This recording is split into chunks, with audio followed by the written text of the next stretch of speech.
Live from Seville, this is The Twilight Show with Harry Waters, and you are listening live. Hello everybody, welcome. We are live. Good afternoon, good morning, good evening. I completely forgot my catchphrase then. Is that a catchphrase? I guess that counts as a catchphrase, as I say it all the time.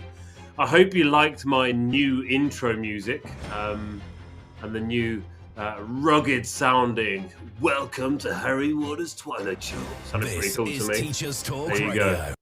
go. So welcome everybody. Thank you for joining us. I hope you are all well.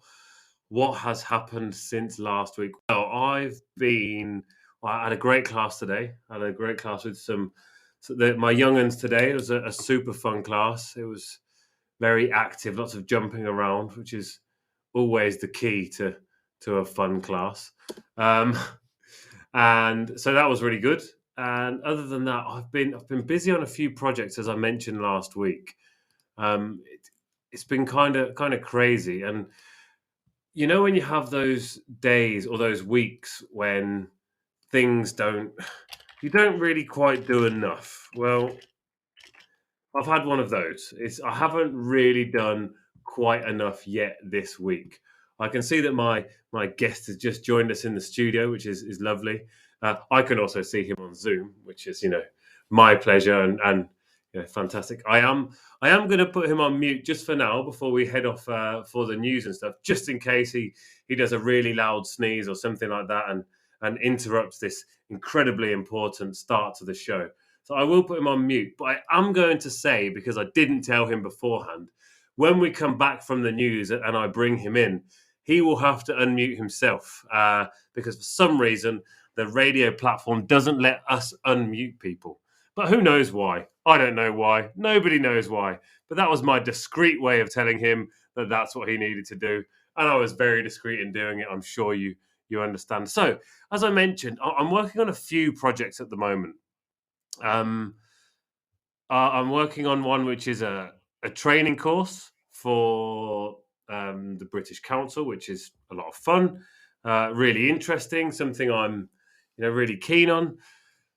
But it's a lot of work, and I'm finding it really hard to motivate myself for that one. I'm also working on an activity book, along with some great, superb adventures that I'm working on. I'm so excited about. Really, really, really, well, super fun, to be honest. I actually just got a message from the person who I'm working with on that, and so I'm going to close LinkedIn so it stops interrupting me. Because do you know what? Me and concentration don't have the greatest relationship. I'm not the best when it comes to concentrating on two things at once. So I'm going to close everything else down. And some very exciting news for you today. It's raining here in Seville. It's actually raining. Now, I don't remember the last time. We've had sort of 15, 20 minutes of rain about 5 times in the last maybe since April. We've had a few minutes of rain, but today it actually really properly rained right before our volunteer classes. So at the moment that the kids got here, they traipsed through the house and brought as much mud with them as they could. So luckily, I've been incredibly lazy recently and I haven't actually cleaned anything. So now I can clean tomorrow with a fresh conscience that I'm cleaning up the mess that was created from our class. And we've got a student. I'm not going to name names. His name's Juan. I don't know what happens with Juan. He's a lovely boy. He's wonderful. Tries really, really hard. He's always got his hand up and he's always trying his best. But I don't know how he does it. But every single class, he manages to empty his pencil sharpenings on the floor. He doesn't even take his pencil sharpener out of his bag, but it's somehow underneath his chair, there's always pencil shaving. So anyway, that is that. I'll be back in about a couple of minutes. We're just going to shoot off for the news. And then we're going to introduce our wonderful guest who is waiting patiently on the other side. And we'll hear from him very, very soon.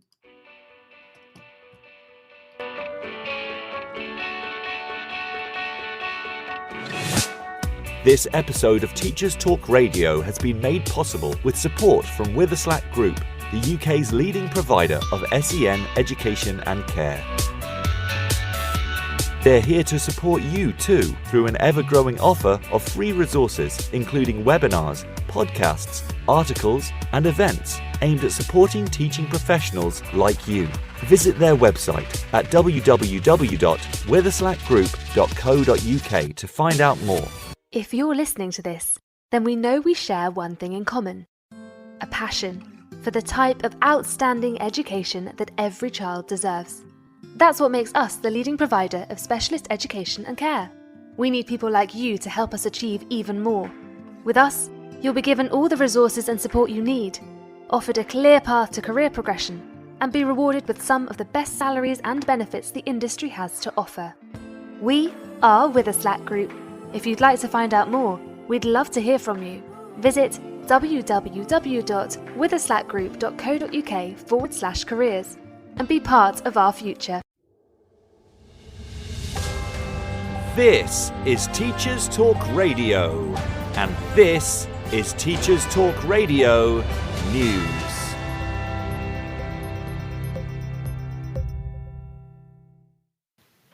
The Christian Institute website reports that MPs have backed a push to ensure that state schools in England uphold the legal requirement to teach religious education, which in most cases reflects the centrality of Christianity. MP Martin Vickers led a Westminster debate on the issue and drew attention to the National Association of Teachers of RE on the Department for Education 2021 school workforce census. The census revealed that 1 in 5 schools did not teach RE at all in Year 11, despite being required to do so by law. An average of 10% of schools gave no time to RE in the years 7, 8 or 9. MP Nick Fletcher said that without an understanding of Christianity, it is not possible to understand the foundations of our institutions and laws or British culture. He went on to outline that other religions should be properly recognised in the preparation of RE syllabus, but that RE needs to recognise the particular place of Christianity in Great Britain. Mr Fletcher cited other demands placed on schools and failures by Ofsted to hold schools to account as the reason for letting RE slip. In response, Nick Gibb, a minister in the DfE, said all mainstream state-funded schools are required to teach RE. Schools that are not are acting unlawfully or are in breach of their funding agreement. He also added that collective worship was an important part of school life. Mr Gibb further reiterated the government's commitment to mandatory collective worship and RE, but also a parent's right to withdraw their children from the subject. Earlier this year, a judge ruled that exclusively Christian RE lessons in Northern Irish primary schools is unlawful after a legal challenge was launched. The decision is being appealed as it dismissed the parents' right to withdraw their child from these lessons. In Lincoln, the Investigate Learning team at Lincoln Castle have been recognised for the outstanding learning programme they offer schools, colleges and universities. The Sandford Award recognises museums, galleries and historic buildings that offer the very best programmes aligned with a national curriculum. This year, the Castle has welcomed around 8,000 pupils and students, teaching them about the medieval monument's history. The Sandford Awards lead assessor described the insight the programme offers as unique and compelling.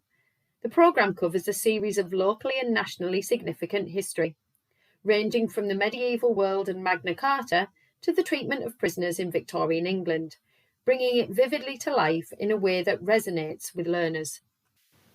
In a recent news report on Teachers Talk Radio, we covered the Global World Skills Competition, which is taking place in various countries across the globe.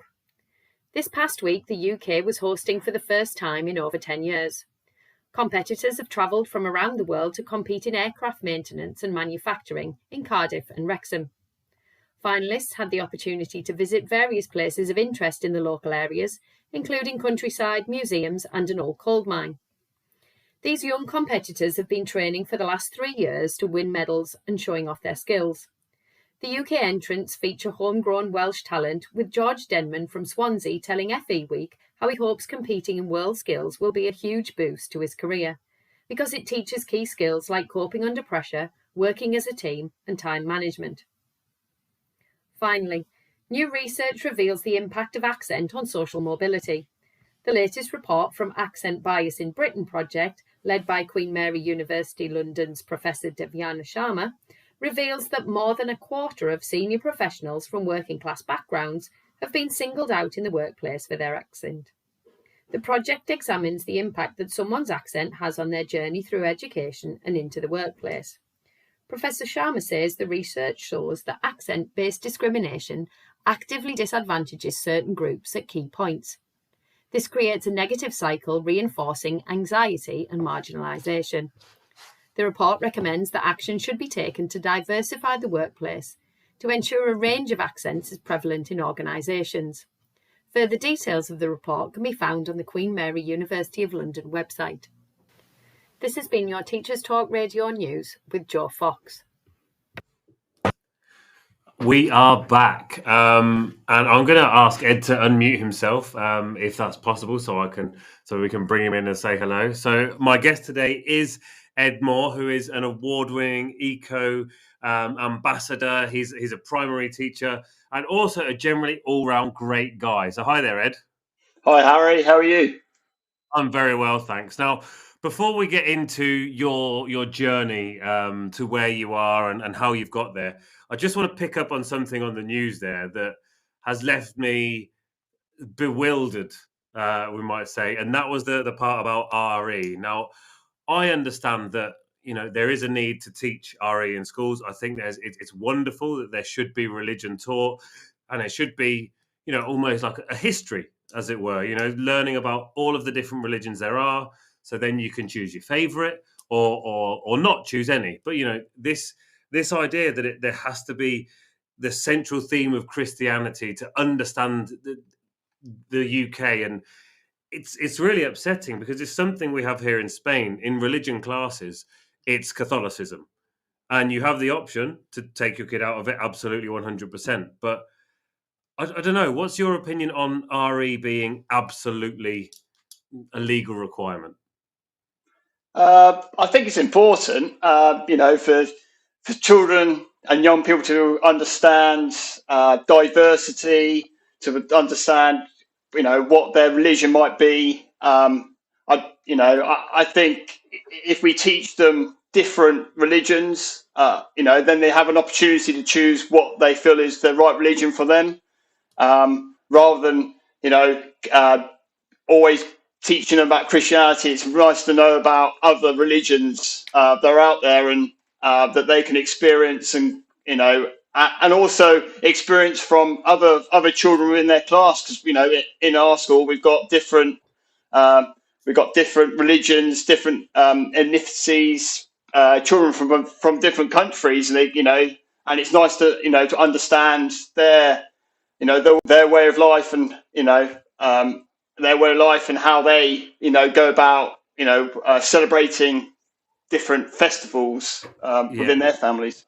It's brilliant. I remember when I was at school, I went to a school that was about 60% Bangladeshi. So we did a lot around kind of Diwali and stuff like that, and it was just wonderful. And I loved this. I loved that style of RE and learning about all these different wonderful celebrations and stuff like that. And I think it is super important. I think it's bizarre that it's a legal requirement, though, when sustainability is something that kind of, is left to either the individual teacher or the individual school. Now, I know that you and where you work, I'm just going to say it. You're brilliant. Okay, you're brilliant. You are doing what needs to be done. So, if you wouldn't mind, can you tell us how you've got to where you are? Yeah, of course. So my journey started 10 years ago. I did my teacher training. Before that, I did a degree in sports science. And went travelling around Australia and realised, got a bit bored, and ended up in Perth, Australia, and volunteered there in a primary school. And then I realised that I wanted to become a teacher, so I did my training, and then I did my training, and then I got this job where I am now. And going in straight away, I thought there's great opportunity here. Got amazing outside area, but children didn't know anything about the environment. They didn't know where the food came from. They thought it came from the supermarket. And I thought there was a really great opportunity to try and teach our children about how they can look after their world and make it a better place for themselves and for the next generation coming up.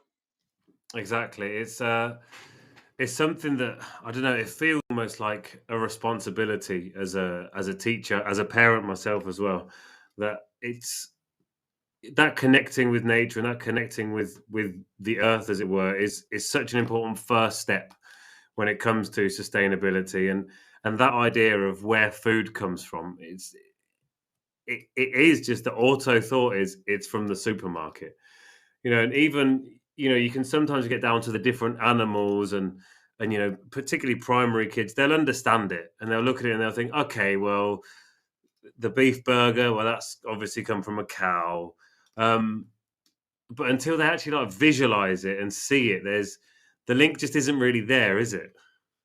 No, it's not. No, they just don't have a clue, and they don't understand that there are different varieties of carrots, different colours of carrots. There's different varieties of courgettes, onions, all the way across the board, all across the vegetables and fruits and everything. There's different colours and different varieties, and the children just, I think they're mesmerised now that that you can get more than an orange carrot. You can get a purple one, a cream one. I love showing students, particularly also purple potatoes. I think that was my first trip into purpleness about 20 years ago. One day, my dad and I, we made a purple dinner. Just everything was purple. It was at the time when I was eating meat as well, so it was just some very undercooked lamb as well. But everything was purple. There were purple beans, purple carrots, purple potatoes. All of these, like obviously the beetroot, but that's just naturally purple. But yeah, when you sort of show this to your students, when you show these purple things or these different things, students just kind of, I don't know, that the amazement on their faces is just, well, it's incredible. Yeah, it's just like a wow moment, and they get so inspired by growing at school that then the real magic comes when they take it home into their homes, into their community, and they start growing these vegetables at home, and they start cooking with it, and they start bringing in like what they've made, and they say, "Hey, Mr. Moore, do you fancy trying my fruit crumble that I made at the weekend?" And you're sort of like sorted out for meals for the rest of your lunchtime for that week, because the kids are just like feeding you all the things they've grown and then cooked with their parents, which is fantastic. Oh, it's so good. I mean, so at my daughter's school, there's an allotment. It's not a big allotment, but there's enough for each class to plant a row, basically. And last year, my daughter's class planted the lettuce, which was absolutely brilliant because it meant that the kids could then go home with their lettuce that they'd obviously grown. They could turn it into a salad.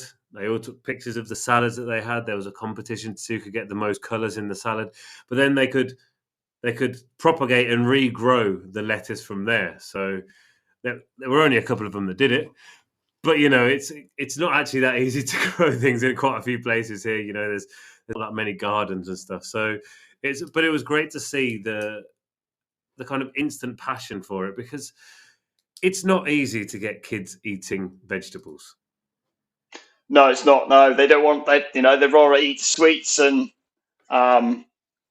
unhealthy things to start with, and to try and, I think a good way in, is getting them growing, is getting them understanding where their food comes from, and having a go themselves, being hands on, and then they're more likely to have a try. I remember a child last summer who hadn't ever tried peppers before, and that blew his mind. That there was a red one, a yellow one, and a green one, and that all three tasted slightly different, sort of thing.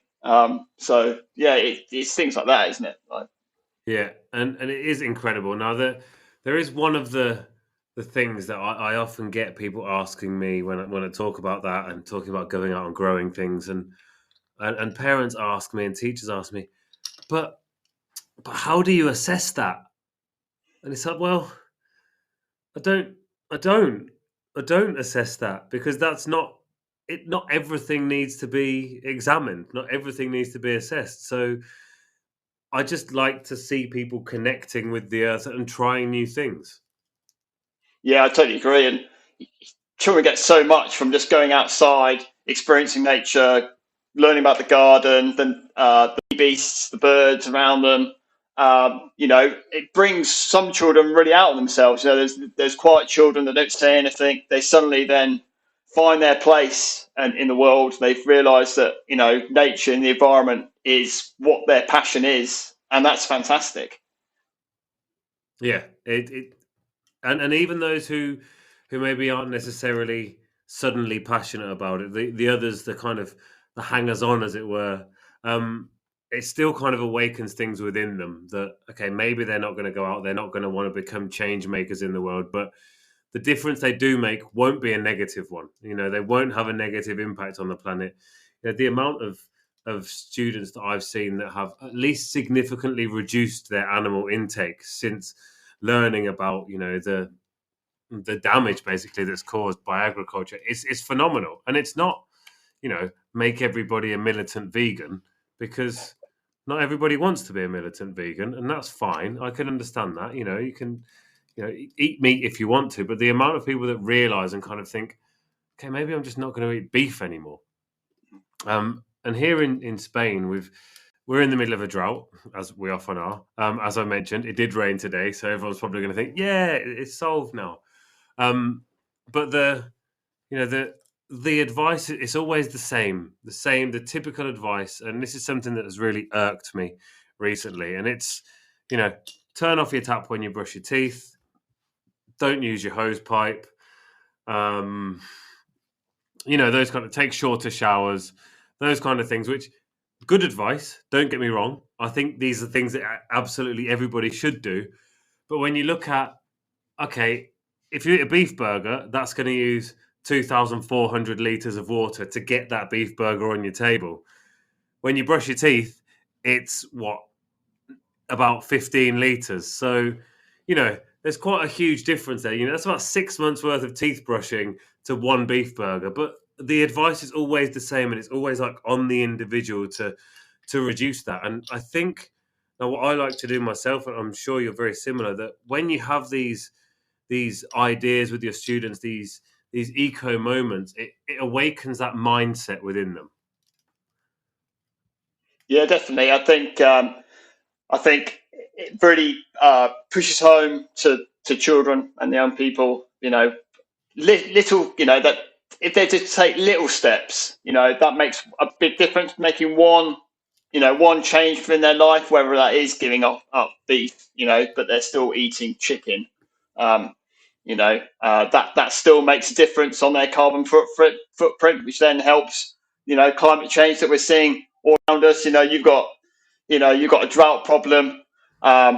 Sydney, they've got a rain problem. I think they've had 170 days of rain this year. Unbelievable. Yeah. They've had more rain than Cardiff, would you believe?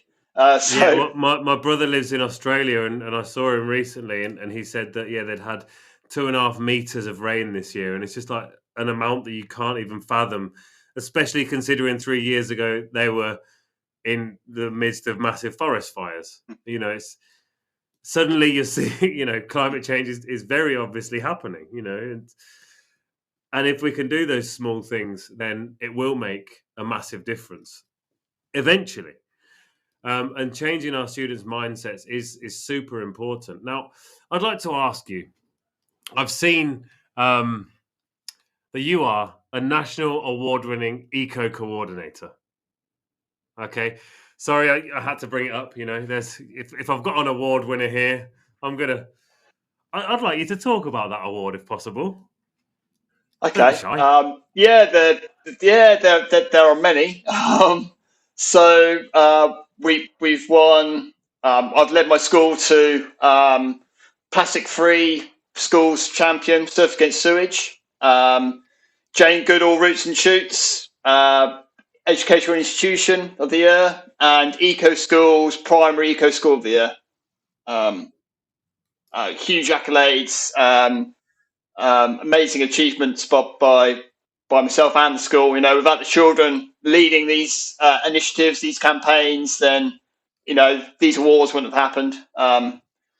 So the first one, sort of against sewage, we wanted to make school single-use plastic free, and we're pretty much nearly there.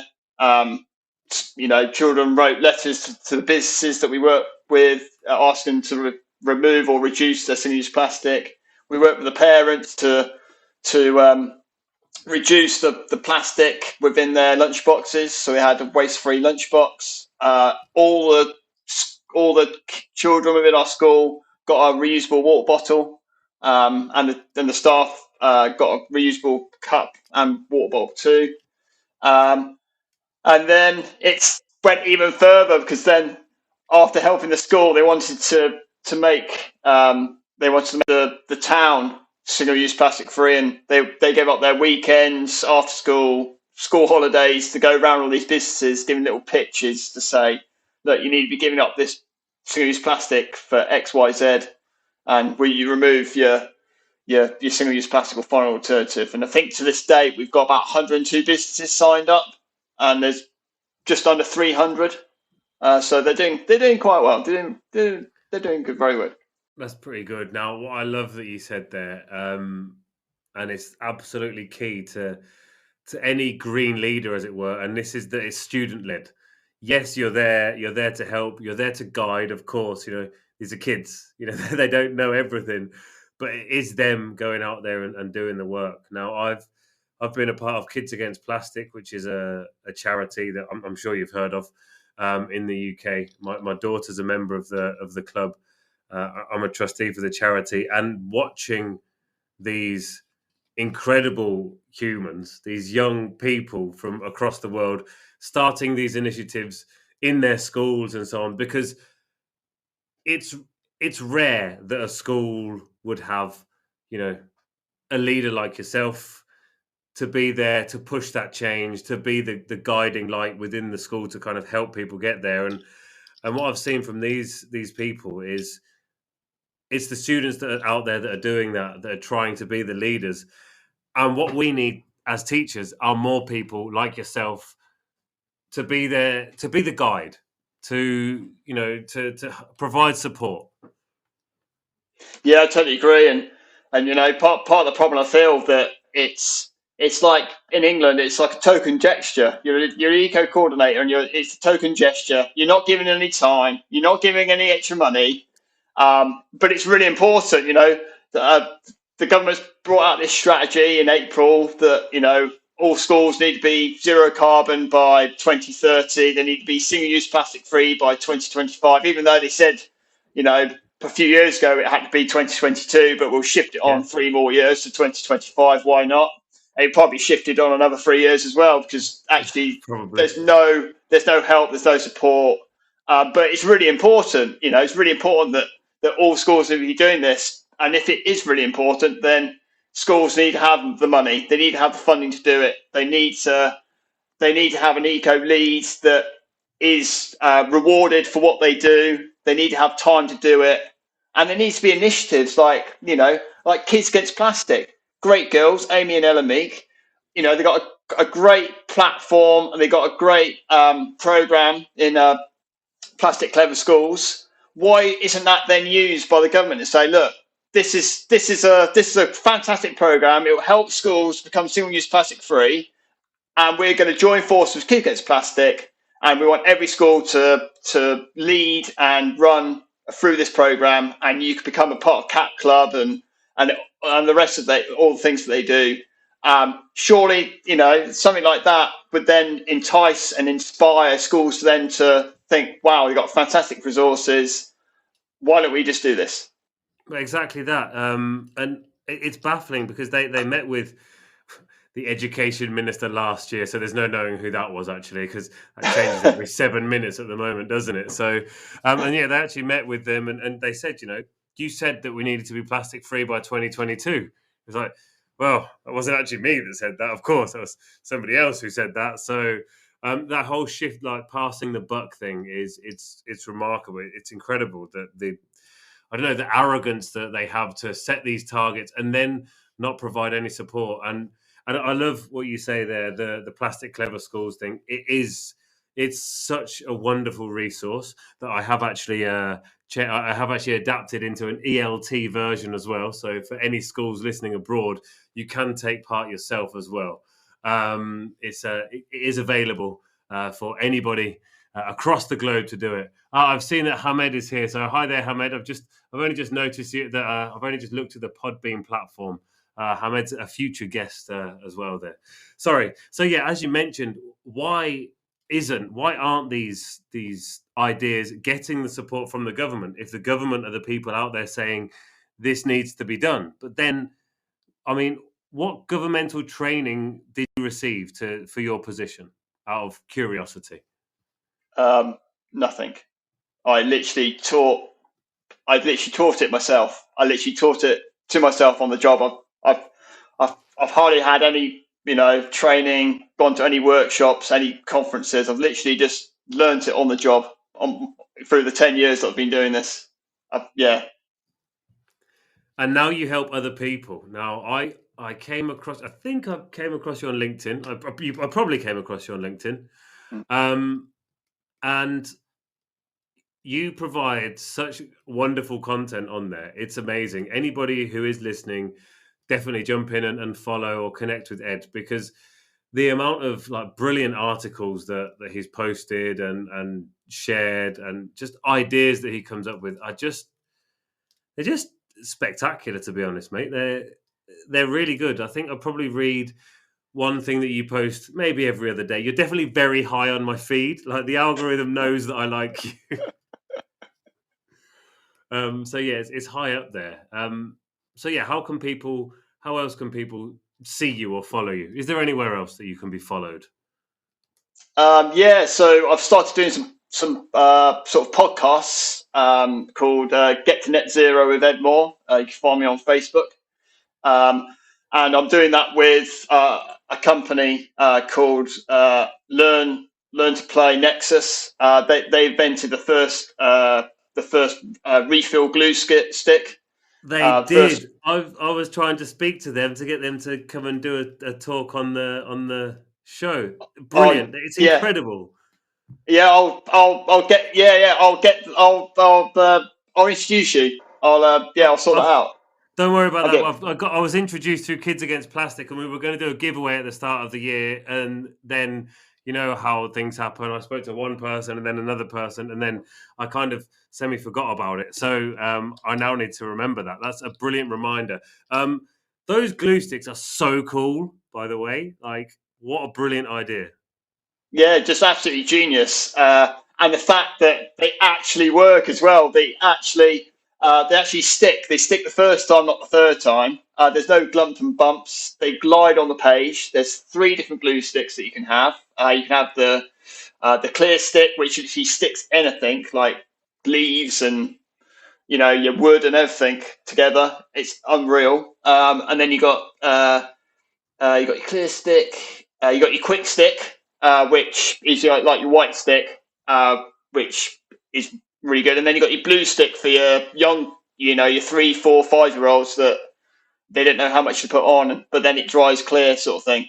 That's cool. And then with the container that comes in the refill, you can send that back to them, or you can reuse it in your classroom, sort of thing. And I think what the worry is for the schools that I sort of try and speak to is that, it's really expensive, and okay, it's a little bit more expensive, but the students in my school, they worked out that for every U-fill stick, you're probably using 2 or 3 not so good sticks.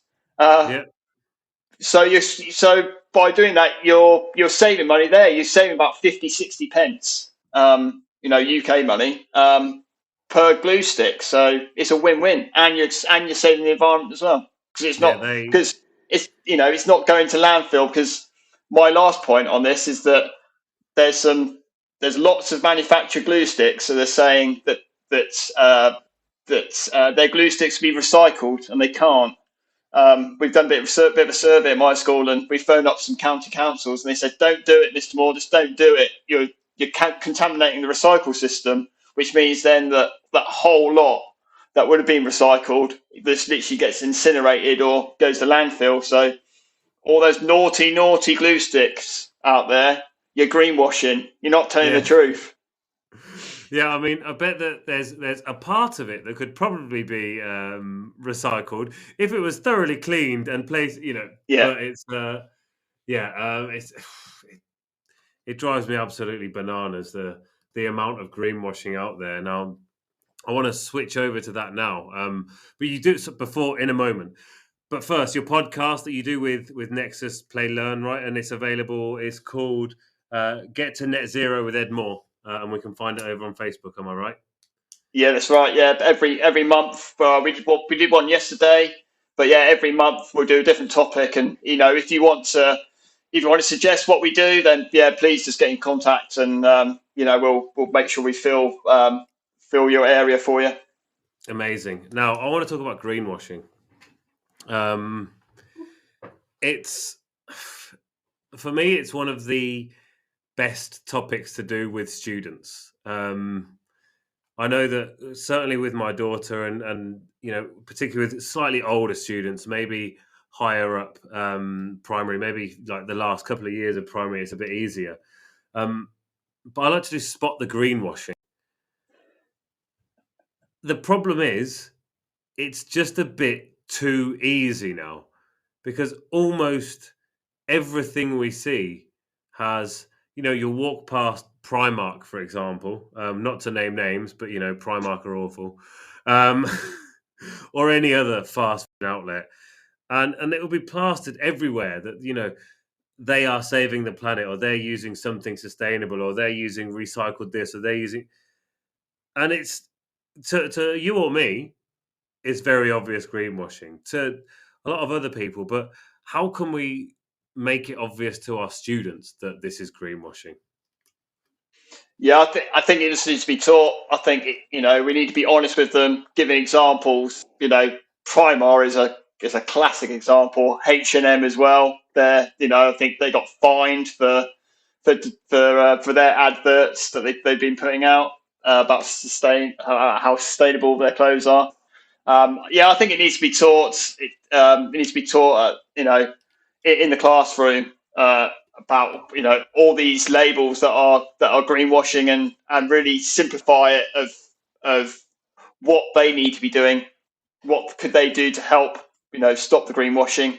For example, just don't buy from these stores. Buy secondhand. There's some great initiatives online that you can buy your secondhand clothes from, or charity shops now. Charity. Everyone's. I think since COVID, it's gone up. It's been more popular to buy secondhand. Yeah, and also with cost of living, it's cheaper now. There's something else with a lot of the schools here. So all state schools here, there's no uniform requirement. So if you go to a state school, you wear what you want. Brilliant. My daughter's wearing trousers that are up to her knees now because we need to get some new ones. But anyway, children grow too fast. I need a campaign to stop children growing so fast. But in the private schools here, like one of the big parts of their business is the uniform. So they don't want people to be recycling and sharing and reusing the uniforms, because one of their huge incomes is people coming in and buying uniforms. Now, to me, it's just disgusting that if you go to a private school here and you want to have a secondhand uniform, it all has to be done, really surreptitiously, like you're doing something illegal. Oh no, I'm getting secondhand clothes here, and then like in Spain as well, there's this. It's slowly changing, but there's a real stigma attached to secondhand clothes. Like, oh, they're dirty. Come on, mate. I'm not going to buy secondhand pants. I do have a limit. I won't buy secondhand pants. I just won't wear pants. But I don't understand where it's come from. And from what I can see in the UK, the stigma isn't really there as much. It's much more of a positive look now. the going green, as it were, the going second hand. Yeah, 100%. It's so much more popular. You get swap shops, second-hand shops. You get, there's lots of teachers now giving up their time to sort out uniform at schools to sell. Help the school, because obviously financially schools getting hit as well. There's not much funding around. Yeah, it's really popular. I think it's been particularly a big change since COVID. I think that was a big wake-up call for people here in Britain to start thinking a bit more about what they buy and how much they buy, and do they really need to go to Primark and buy a jumper and then it breaks 2 weeks later and let's go and buy the same jumper again, sort of thing. And the problem with uniform, I think, in this country is they've had to make it affordable. It's been a government push. They've had to make it affordable, but as yet there isn't a way to make it more sustainable. So it's all right. It's all right saying, "Oh yeah, we've recycled 2,000 plastic bottles to make this jumper," but that's not helping it. That you're still using plastic to make it, sort of thing, and then that jumper's still got to go somewhere. And we need a more sustainable uniform. 100% cotton, 100% organic cotton. But then with that comes costs, and then parents can't afford it, and then they will then go to Primark, and so it's finding that balance of cost, but then also sustainable.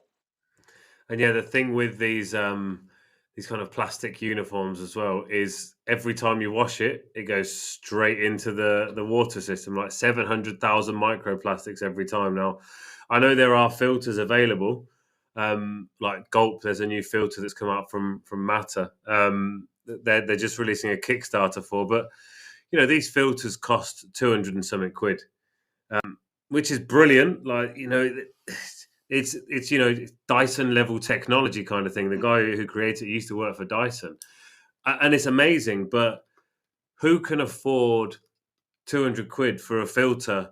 Who's going to pay that? I mean, some people will, but again, it's that sort of level of society almost that can afford to be green. And should it not be something that's just included in every single washing machine? Surely the hit should be taken by, Hotpoint or whoever it is to stop it going out there. And as the technology is available, why is it not just a part of washing machines nowadays? That's one simple example. Yeah, I totally agree with you.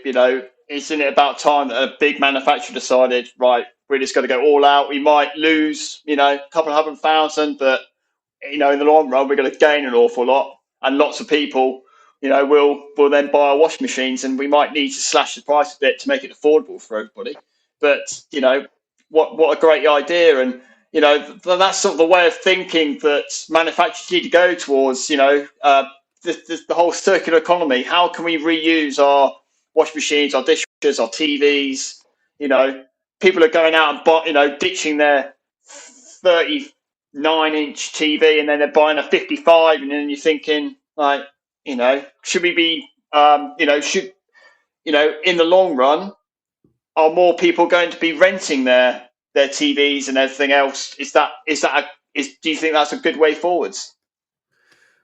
Well, I mean, I think I'm pretty happy with the size of my TV at the moment, but I know what you mean, and it's funny because Black Friday is coming up, or depending where you live, it may already be upon you.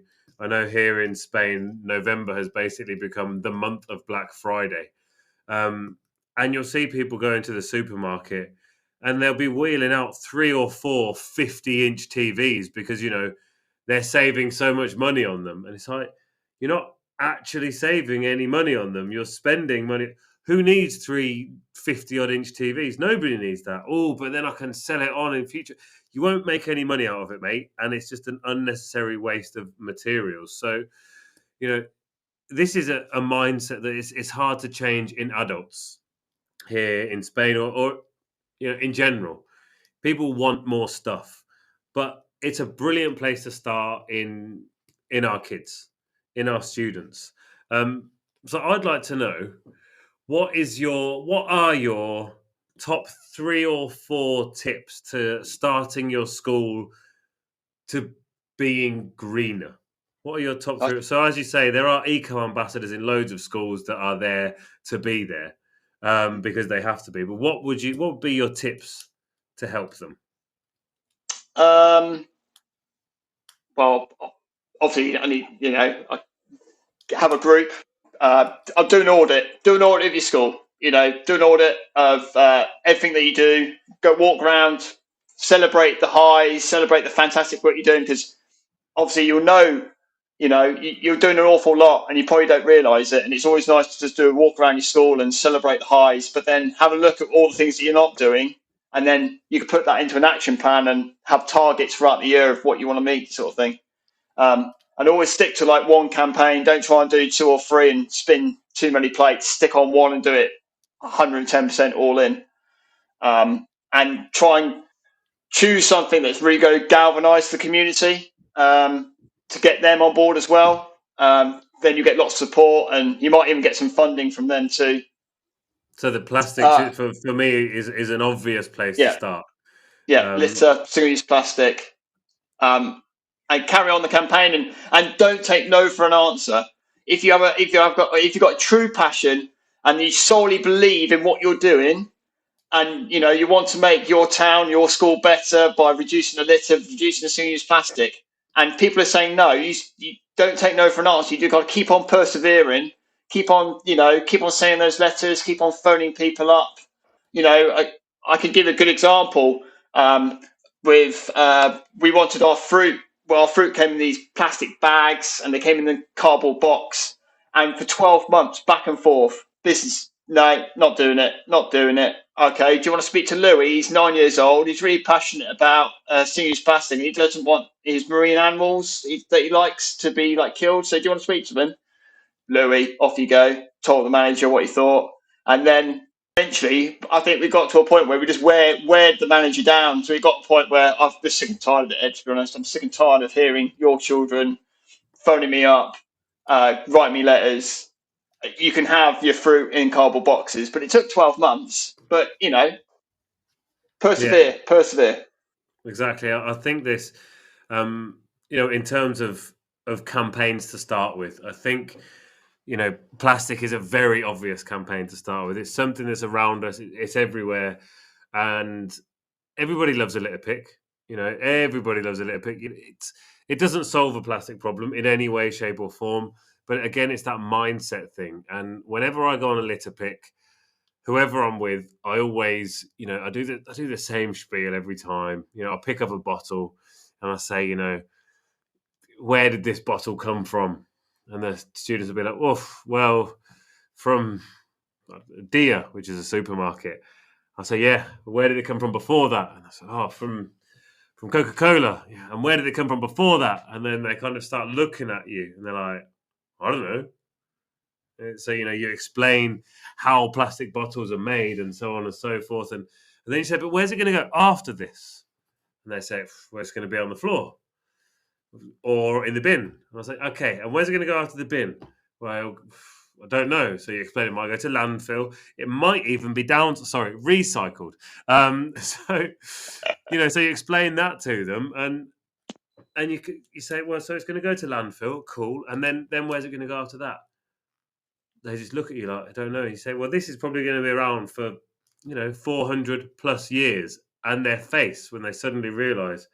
It's very easy for students to realise, or for people to realise in that short time, that the answer isn't to collect it and recycle it. The answer is to not make it in the first place. So, removing and reducing single-use plastics in your school, making your school plastic clever, or making your school, plastic free. For me, it's such an obvious target to start with. It's much easier than the idea of going net zero. The idea of net zero is, it's a lovely idea. It's a great idea. And I'm sure on your podcast, you give some wonderful ideas on how to achieve it properly. But to me, a lot of it does just sound like, companies, countries, governments, they've got this word and they're like, net zero, or 2 words, obviously. let's just keep saying that. If we keep saying net zero 2030 or net zero 2040, then people will think we're doing something. So I think as a first target, obviously, to kind of awaken that passion, plastics is a brilliant place to start. Yeah, I totally agree. And there's so much you can do with plastics as well within your curriculum. With your maths, you can do bit sorting. You could, and that's just like with a litter pick. You can sort the plastics out, the cans, the bottles, everything that you find. Do a tally chart, do a graph. Do a bit of a campaign in your community, see if it goes down, and then do another little pick 2 weeks later, and sort of analyze it. Is it working? Do you need to do a bit more? Do you need to go and speak to your town council, your mayor, or something, and tell him what for or her what for, or what you should be doing? I think litter and single-use plastic is always a good place to start. Good place to galvanise a team together, old and young people. Yeah, because there's nothing more annoying than walking down the street and saying, well, dog crap and litter. They're the two things that you see when you're walking down the street. You think, that's not okay. That's something that's so easy not to do. Like, you don't need to throw that on the floor. And yeah, my daughter and I, we do school run litter picks. So every day on the way to school, we do a litter pick to clear up. And yeah, at the moment, we're on about 30 pieces a day. But before that, depending on if it's after the weekend or whatever, there were times when we got into school and it's a 20-minute walk from our house. There were times we'd get in and we had over 170 pieces of litter on the way to school. And that's not like counting all the cigarette butts there are, because obviously cigarette butts, they're like oxygen here. They're just everywhere. It's all over the place.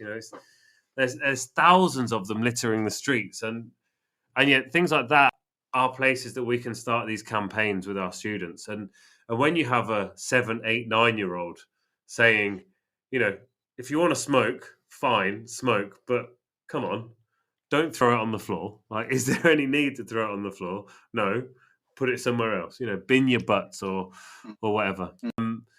So yeah, I think that is brilliant advice to find your, after you've done your audit of what you can do, to find that first campaign especially, and to really commit to it, to really, get everyone to get on board with it. My daughter's really trying at her school and really struggling because, teachers have changed year in, year out, to get Plastic Clever School started there.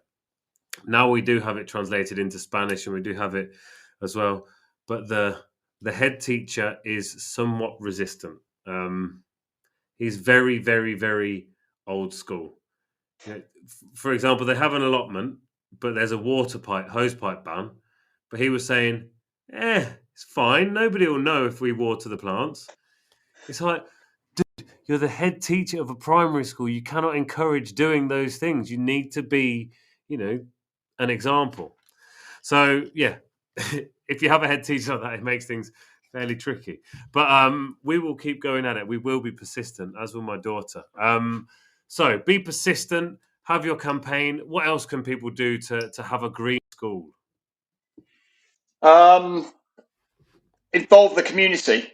Get the community involved. I think lots of schools struggle with support, maybe like funds, and it's good to get your local businesses involved to go to them and put your campaign across. To get them to sponsor it or give some funds towards it, sort of thing. I think that's really important. Getting your garden centre involved. Here in the UK, the average age, I think, of garden centres is going up to 65, between 65 and 75 years of age. People, they want to basically keep it down, so they're happy to give away things for free to schools over here, which is great. So yeah, involve the community. Really important, to get that whole, togetherness going. Yeah, we at my daughter's school, they do a lot of good things at my daughter's school, don't get me wrong. But they had their end of year market thing recently, which there was some brilliant upcycled things in there, some lovely things that the kids had made that they were selling on, but there was no connection with the community whatsoever. Absolutely none. Like the cake table, for example, was just a bunch of pre-made things that they'd bought at the supermarket that they were then selling on in plastic wrappers and stuff like that. And I would think back to when I was at school, which was a while ago. But it was a pain in the backside for parents, don't get me wrong. But we would make the stuff and we'd make it with our parents and then we'd bring it in. And, we had that whole thing of we had created what was there. And yes, it's still got sugar in it. Yes, it's still got this, that, and the other in it. But we know what's actually in it. It's not covered in plastic. And it kind of upset me, that market last year, that they're trying to raise money for this, that, and the other, but there was no connection. It was kind of, you're invited in to come in for half an hour to have a look at all the different stalls, and you have to buy something. There were no games. There was no treasure hunt. There was nothing. There was absolutely nothing. Like, the treasure hunt is free money. You don't even have to make anything. You give away a packet of sweets or whatever, or guess how many sweets there are in a jar, something like that. But there were none of those initiatives within the school. So if they don't have that connection with parents, with people outside the school, how on earth are they going to be able to push this? I don't want to call it a green agenda because it isn't a green agenda, but push this green way of thinking. Yeah, I totally agree. We've done similar things like stalls and things, and young enterprise is another huge passion of mine. And I know we won 4 national awards in a row for our young enterprise products that were related to environmental things. So we made seed bombs from our recycled paper, and we got the local garden centre to give us the seed. We also made wax-tastic no plastic, which was cotton material dipped in beeswax. We had the local beekeepers donating us the beeswax. We had the parents and the teachers cutting up the material, and we had this whole big conveyor belt going on. And then we made spick and span, which was coconut oil and bicarbonate soda mixed together, which, funny enough, could pretty much do more than we thought it could do. After a bit of experimenting, it could get stains out of anything, clean your oven, your hob, and it could even be an air freshener. And from all those products together, I think so far we've made about £8,000, which is a ridiculous amount of money. But by teaching the children about selling, so for me, it's not about them standing behind a table and saying, "Oh yeah, do you want to buy something?" It's getting them out in front, and that's why I try and get car salespeople, estate agents to come and give some tips to the kids about how they can sell their product, and then they can then go out and go up to people and feel confident in what they're selling, and raise some good money. And we had some great feedback last year from BMW, who said they came to do a bit of a secret shop, and they said they couldn't believe how better our sales children were than their sales people. So it's great it's great for the children to get such good feedback from people like that. That is such a good idea. I mean, I would never encourage somebody to be a car salesperson or an estate agent, but learning from the way they do things is definitely it's a brilliant idea, and it's something again that kind of goes missing in the curriculum. This idea of young entrepreneurs, or as it were, but this idea of sales, it isn't just about going out there and selling spick and span. It isn't just out there and selling your products, but it's about selling yourself as well, and having that confidence within yourself that you don't really get taught in school unless there are this kind of initiative. You don't get taught how to go out there and as I say, yes, sell yourself, but you need that. When you try and get a job anywhere, you need that. Or if you're giving a presentation on something, you absolutely need to be able to sell yourself and your idea. Yeah, life skills are so important. You can't really teach them in the classroom. There's nothing that really jumps out and thinks, "Oh yeah, I'm going to learn my life skills," sort of thing. And there needs to be like this entrepreneurship. There needs to be this environmental way of life so children can learn about teamwork and leading and perseverance and using money and finance and how they could, go about setting up their own business sort of thing. And there's nothing. There's nothing at all. And there should be a law. There should be law across the curriculum. I hope that from the children that we've got doing the entrepreneurship, and that we've got to remember they're 5 to 9 years old, that maybe in 10, 15 years time we might see some of them running their own environmental shops or setting up their own business, and I'll think, that all started with spick and span or wax tastic no plastic or something like that they wanted to carry on that passion into adulthood. Yeah, and like not even adulthood, as you say, like into their adolescence, into their teenage years. Because if they have this at the school they're at now, if they have this at primary school, when they go to secondary school, they'll have the confidence to say, well, where's the entrepreneurship? Where was the sustainability? Where's this? Where's that? Because they will have that confidence, because they know that people like yourself will listen to them. So when they go to their next school, they'll go and they'll find that teacher. They'll find that person who's happy to help them. Maybe they won't go directly to the head teacher. Maybe they won't go straight in there, all guns blazing. But if they have this confidence instilled in them early on, then it can help them move on and make a difference, in their next school, not only for them, but for their classmates and everybody as well. Yeah, I agree. I totally agree that, we just need to give them that opportunity to shine and find their place, because there's lots of children out there that don't know what they want to do, in life. And it's just those little things that you give children an opportunity, and then suddenly you find out a lot more about them, of what they can do, and they find their place in society, and they think, that's what I want to do. If I hadn't have done this, then I wouldn't have been able to, to have this opportunity and found a skill that, and a hobby or something that they really enjoy. Well, that's it. They're far too often, kids are judged on their ability by their exam scores, and that's literally all schools have. They're great. We're high in the league tables because these kids have got this score. Amazing. Our school's brilliant because all of these different, that we feel that we're top of the league table on this column.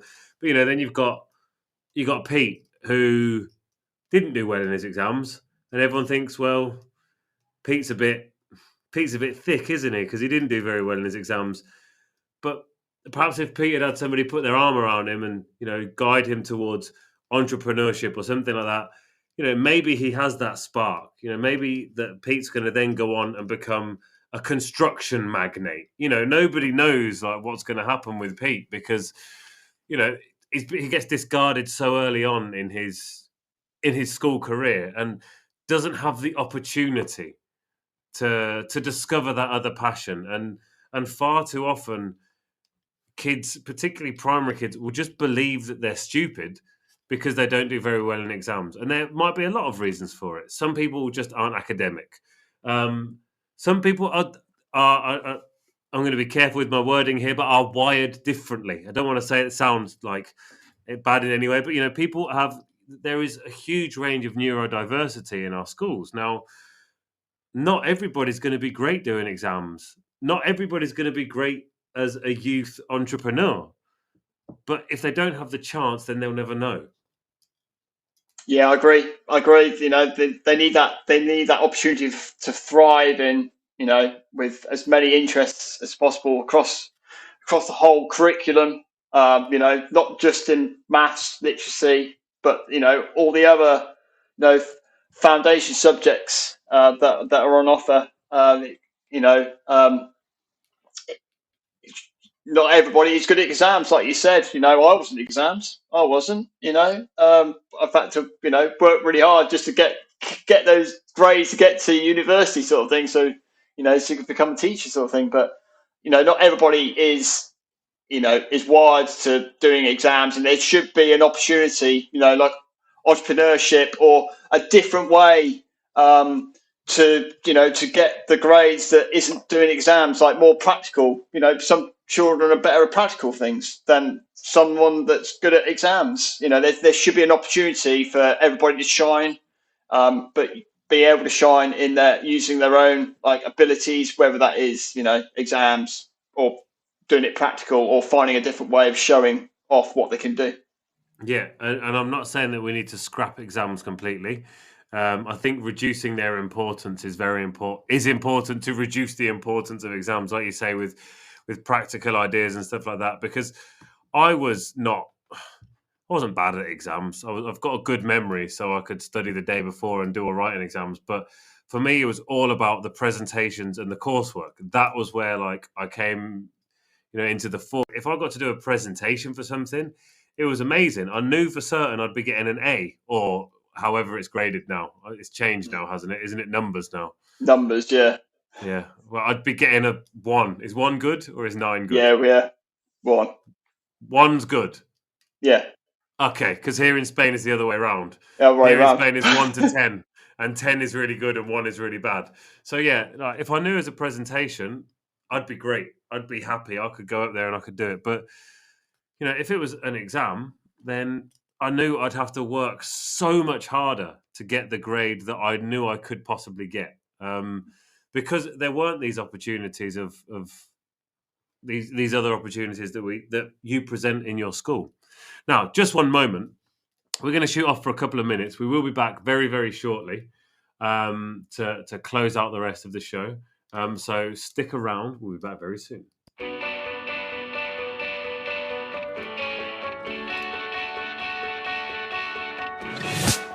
This episode of Teachers Talk Radio has been made possible with support from Witherslack Group, the UK's leading provider of SEN education and care.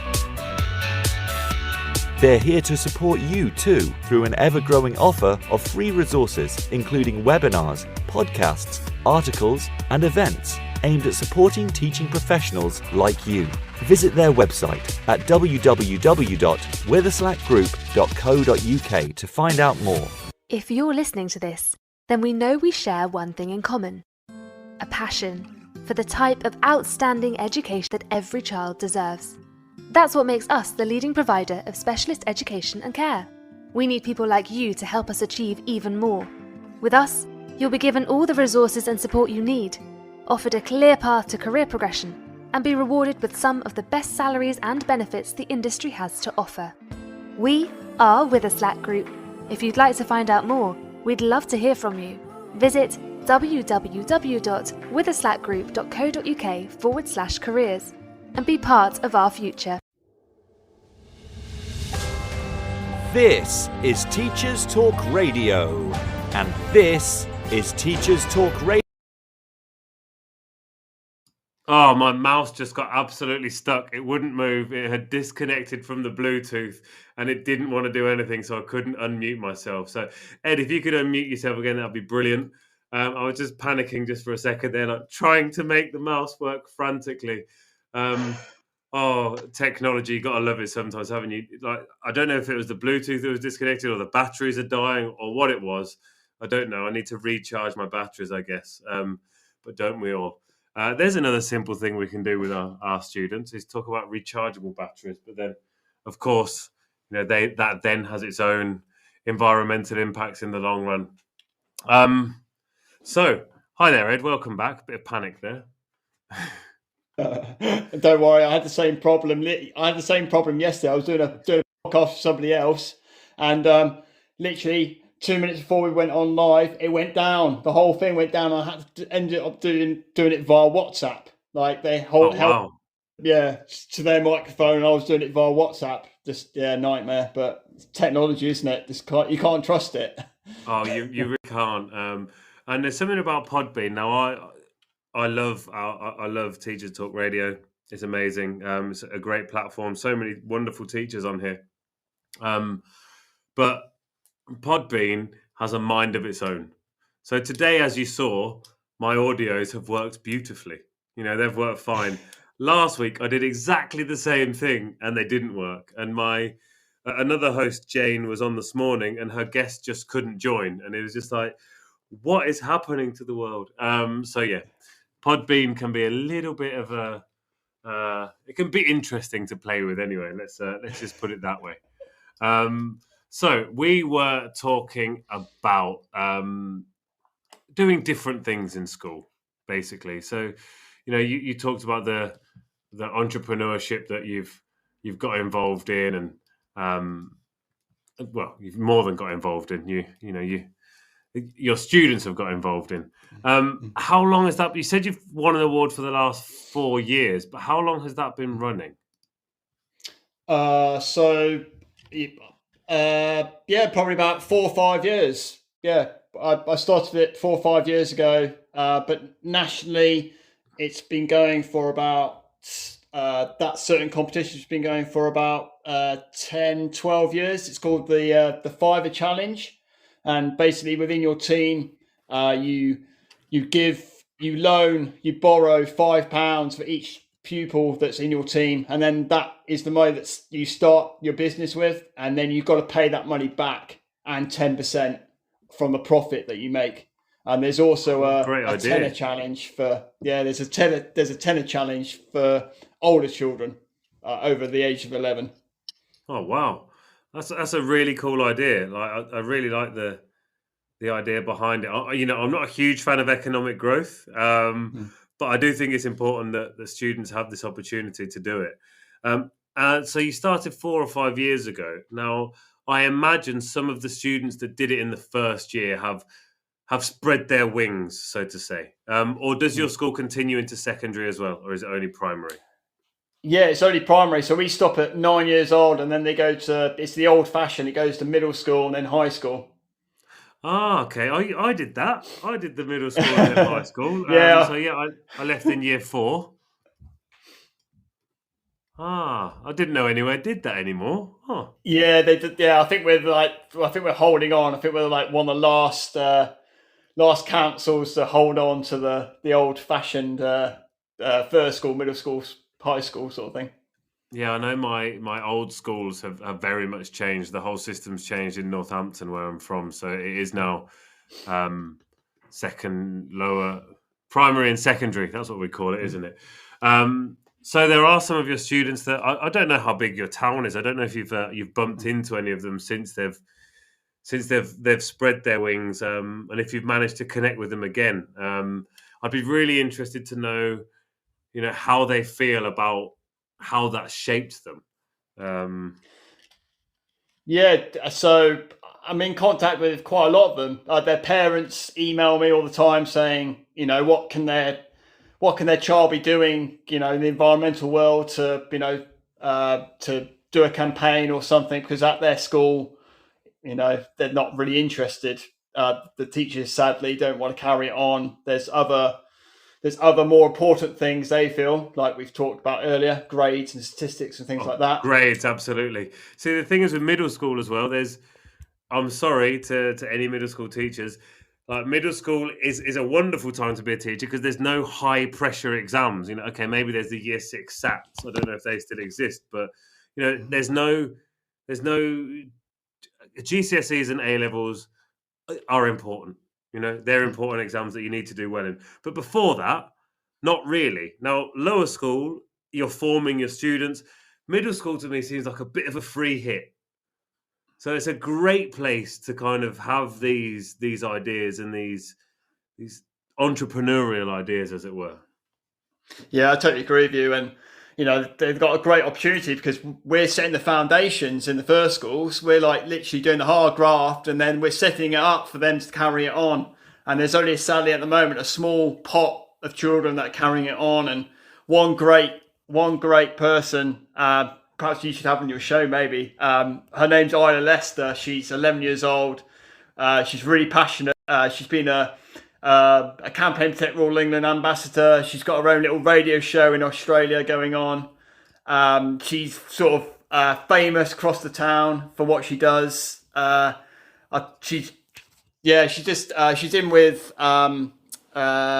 Ocean Generation with Joe Ruxon and Planet, the Blue Planet director and producer. She's won a few awards as well herself, and you'll see her out litter picking after school, weekends, during the holidays, and she's just really passionate about protecting the environment and making it a better for for her brother, for her next generation sort of thing. She's just so knowledgeable. It's great that someone like that. She went from. I taught her in reception, so she was like 4 or 5 years old, and she was quiet. She was really timid, really quiet. And to think now she's this really spoken, grown up. I know she's 11 years old, going on about 45. To be honest, just really passionate about wanting to save the world, and she's getting other children to sort of join her. She writes her own blogs every month as well. Got her own little blog site that she writes for. Amazing. So yeah, just 11 years old, and she's doing wonderful things. That is incredible. And we mentioned Amy and Ella Meek earlier, because when they have that seed planted with somebody like yourself or with their parents, and they have the support network around them, kids can do absolutely incredible things, like mind-blowingly wonderful things, like kids can do, because they have that passion. And when you talk about them learning as well, they learn from each other. I can sit here and talk to my daughter about 1,000 things, like all day long. She won't hear it from me, but the minute she's in a conversation with the Cap Connect, with the Cap Club, suddenly, it becomes a lot more real, if you know what I mean. So yes, it's important for us to make that start and to encourage our students to be more mindful of the planet, but it's them that really carry it on from there. Yeah, totally agree. And setting those platforms and giving those opportunities, and then for them to go to then middle school, high school, that really pushes it on to them to think, do I want to save the environment? Do I want to go and kick a football around the playing field? What's more important to myself? And from what I've found through the children that I've taught about the environment and through the campaigns that they've led, most of them have gone on to do other things within the town, within youth groups, or youth parliament is quite a popular thing our town in England, UK. That's a good stepping stone to want to become part of the government. And they actually get to go to the House of Commons. They actually do their debates in the House of Commons, and what a great opportunity that is to think that possibly in 20 years' time maybe, that they might be actually representing their constituency in the government. Wouldn't it be amazing if those opportunities had been available to us as youngsters? I remember I had like a debate club and stuff like that, and we went to Paris and we had a debate thing there, and there was a youth parliament over in Paris that I went to when I was 18, but like it was basically we went there to listen to old people talk to us about how we should do things. It wasn't us putting our ideas on the table. It's wonderful to see now that there are so many more people with a platform who are able to share these ideas. What worries me is that, it will be 20, 30 years until these people are the decision makers. And what we really need now are the decision makers to be listening to these people, because I love listening to young people who are passionate about something, and I love learning from them.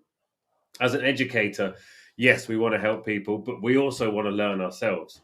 And being able to kind of sit back and see these empowered learners that we've helped, to who then come and teach us. For me, that's the icing on the cake.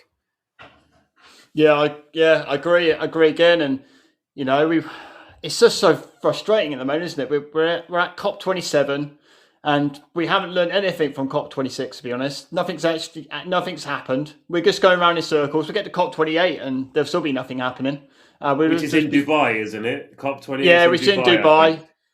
Yeah, we're going from Egypt to Dubai. You're thinking, I think a few backhanders have gone awry here, surely. Well, yeah. Looking at COP27, sponsored by Coca-Cola, the biggest polluters on the planet. Like, it makes a mockery of what it is. You know, it is a cop out. You know, I'm sorry, it's ridiculous. It's, you know, it doesn't make any sense to me. And I know there was a huge buzz about it last year because it was in the UK, I guess. And, you know, I follow a lot of UK news and stuff. But this year it's gone very much under the radar. And the sad fact is it's not going to achieve much. It has such a wonderful opportunity to achieve so much. But what does it achieve? It achieves hundreds of dignitaries arriving on private jets, destroying the atmosphere. Yeah, I agree again. You know, it just seems to be there needs to be a better way of doing this, surely. And they wheel out the same young people, very passionate. You know, I can understand why Greta Thunberg couldn't be bothered to turn up because of obviously the sponsorship and let alone getting there because she doesn't fly anymore to save her carbon footprint. But, you know, there must be a better way to try and get more countries and then governments involved, and, you know, they need to be held to account, surely, because we're going through all this rigmarole of, oh yeah, we'll get it by 2030 and then that'll get pushed on to 2040, 2050, 2016. We all know that something needs to happen. So why can't we just do something? Why can't something happen right now? Why can't we just say, right, we're going to have electric cars by 2025, you know, and make that, you know, set in stone. Everyone's got to do it. And just, you know, you've probably done, but this seems ridiculous. Yeah, it's so many of these, like, so as we, you know, it's called COP, which it makes it so easy to call it a cop out, you know, because they've literally put the name there for us. And yet you look back to 2015 in Paris when they had the Paris Accord and they came up with the Sustainable Development Goals, and, you know, they were put out there and everyone's like, oh, these are brilliant, but nobody really paid any attention to them until about 3 years ago, when now, like, a lot of the publishers that I work for and stuff, they always, like, they want to make sure there's an SDG in each unit. And it's like, the SDGs, now don't get me wrong, I think it was a great idea, but they're not being taken seriously by those in power. I think they're a wonderful framework for education. I think it's a brilliant way to empower our students, to get our students to know the issues in the world. The problem with the SDGs is those who are trying to implement them are not trying to implement them, basically. No, I agree. You know, the businesses, it's like a tick box. It's like a jumping through a hoop. We've got to have it on our website. We've got to, you know, shout about which ones we're ticking and what we're doing for it. But it's just like a big tick box. Whereas in a school, it goes so well. It goes so well with, you know, the environment, the school values, the whole ethos. I know at our school we do pledges. So each term, through the curriculum learning that we're doing, it's nothing extra. Each class within the school has to make a pledge about helping people, animals, and the environment, and they've got to relate that to the Sustainable Development Goals, and they've got to stand up in assembly and tell everybody what their pledge is for the term, and then at the end they've got to show everybody what they did for their pledge and what they achieved and what went right, what went wrong. And then there's like a bit of a vote to see who made the biggest impact on the school, but also the community.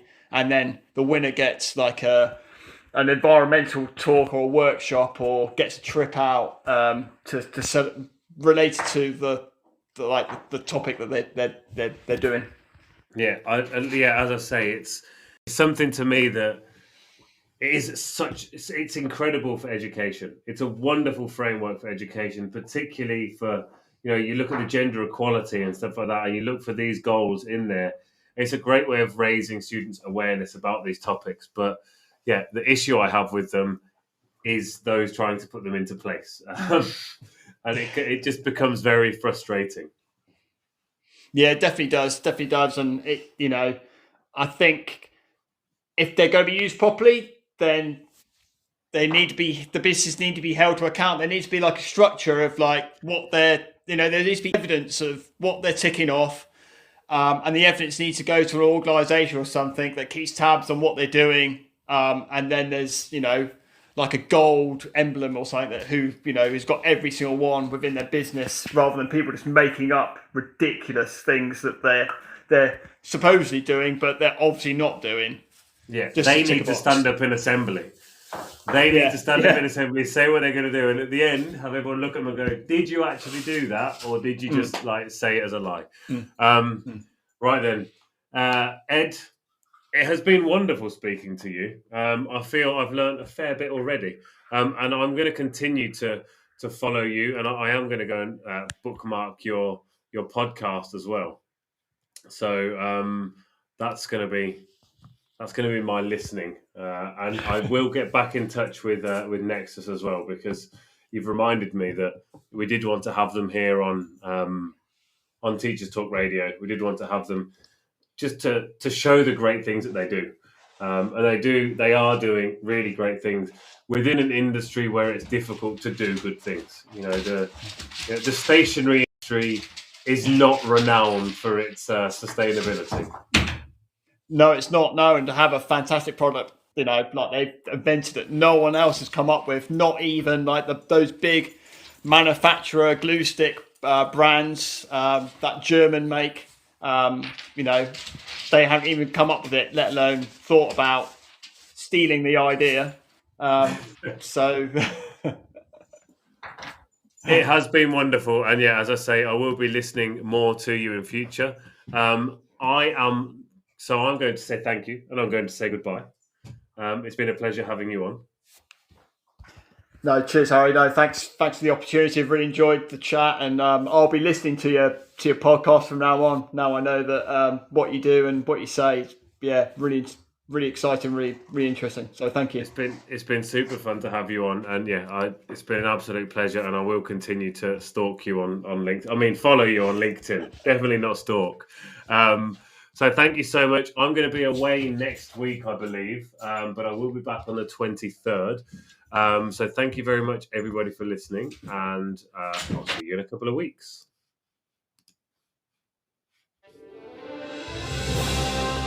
You've been listening to Teachers Talk Radio.